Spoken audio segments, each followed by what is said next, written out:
I'm going to show you how to say, do you know how to use chopsticks in Chinese? I'm going to need my chopsticks for this mini lesson. Say it with me. 你会用筷子吗? Now, let me break down character by character. Here we go. Stay with me. So the first character is 你. Yeah, 你.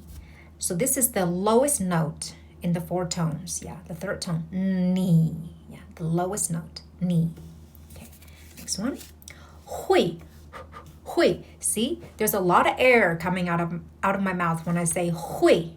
So it's like you're blowing hot soup. 会. Yeah, that's how you make the sound. Yeah. 会. Okay. 会. This is a modal verb. 会. Next, we have 用.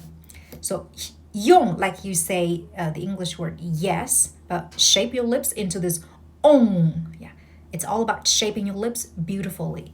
用. One more time. 用. Side view. 用. Nasal final in the back. Ong. Yeah. 用. Okay.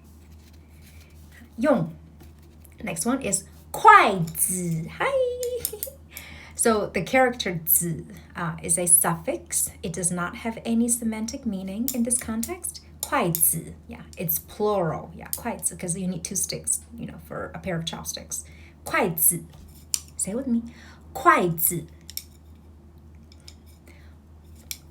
筷子. Shape your lips. 筷子. The last one is ma. Now this is a question particle. So anytime you add ma to a statement, it turns the statement into a question. Yeah, so that's how you form questions in Chinese. Yeah, super easy. If we get rid of the ma, then this will be 你会用筷子. Yeah, so this is not a question, it's a statement. But by adding ma, yeah, to the end of the sentence, it becomes a question. See? Yeah, ma. All right. Now let's read the sentence together. 你会用筷子吗? One more time. 你会用筷子吗? Again. 你会用筷子吗? All right. I hope you enjoyed this mini lesson. I'll see you next time. Keep on practicing. Bye-bye.